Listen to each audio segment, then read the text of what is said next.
அத்தை, மாமா, இன்லாஸ் எல்லோரும் நாங்கள் வந்துட்ருக்கோம், இன்னும் 1 ஹவரில் ரீச் ஆகிடுவோன்னு சொல்லிட்டாங்க. லஞ்சுக்கு ஒரு பிளானும் பண்ணாமல் வச்சுருந்தேன். வெள்ளிக்கிழமைங்கிறதுனால நான்வெஜ்ஜும் சாப்பிட மாட்டாங்க. சரி, ஓகே, காளான் பிரியாணி பண்ணலான்னு கடைக்கு போய் காளான் கேட்டால் காளானும் இல்லைன்னு சொல்லிட்டாங்க. சரி, ஓகே, வெஜ் பிரியாணி பண்ணி காலிஃப்ளவர் ஃப்ரை பண்ணிக்கலான்ட்டு அதுக்கான திங்ஸ் வாங்கிட்டு வந்து சமைக்க ஆரம்பிச்சிட்டேன். நான் குக்கரில் வச்சு விசில் விடாமல் தம் பண்ணிட்டேன். அடிப்பிடிக்காமல் நல்லாவே வந்திருந்தது.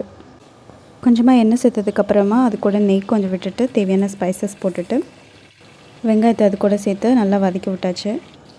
கூடவே 2 பச்சை மிளகாவும் ஆட் பண்ணிவிட்டு அது நல்லா வதங்கிட்டு இருந்த கேப்பில் தேவையான காய்கறியெல்லாம் நறுக்கி வச்சாச்சு. மிளகாய் பொடி, மல்லிப்பொடி, கரம் மசாலா, பிரியாணி மசாலா இவ்வளோத்து தான் நான் சேர்த்துருந்தேன். இந்த மசாலா நல்லா வதங்கினதுக்கப்புறமா தக்காளி ஆட் பண்ணிவிட்டு அது நல்லா வதங்கினதுக்கப்புறம் வெட்டி வச்சுருந்த காய்கறிகளை அது கூட சேர்த்துக்கிட்டேன். நான் கேரட், பீன்ஸ், உருளைக்கிழங்கு, பட்டாணி, காலிஃப்ளவர் இவ்வளோ தான் எடுத்துக்கிட்டேன். அது நல்லா வதங்கினதுக்கப்புறமா புதினா மல்லி எல்லாம் சேர்த்து நல்லா வதக்கி விட்டாச்சு. அதுக்கப்புறமா தேவையான அளவு கர்ட் எடுத்து அது கூட சேர்த்துட்டு 1:3 ரேஷியோவுக்கு தண்ணி ஊற்றியாச்சு. நான் நார்மல் அரிசி தான் எடுத்திருந்தேன். இந்த பதம் வந்த உடனே தம் போட்டுடலாம். நான் தம் போடுறதுக்கு அடியில் தோசைக்கல் அது மாதிரி எதுவும் வைக்கலை. அது தம் ஆகிட்டு இருந்த கேப்பில் நான் காலிஃப்ளவரையும் பொரிச்சு எடுத்துக்கிட்டேன். இவனும் தூங்காமல் என் கூட சேர்ந்து எல்லாத்தையும் பார்த்துக்கிட்டு இருந்தான். ஃபைனலாக அவங்க எல்லோரும் வந்துட்டு சாப்பிட்டு நல்லா இருக்குன்னு சொல்லிட்டாங்க. சாதமும் சுத்தமாக அடியும் பிடிக்கலை.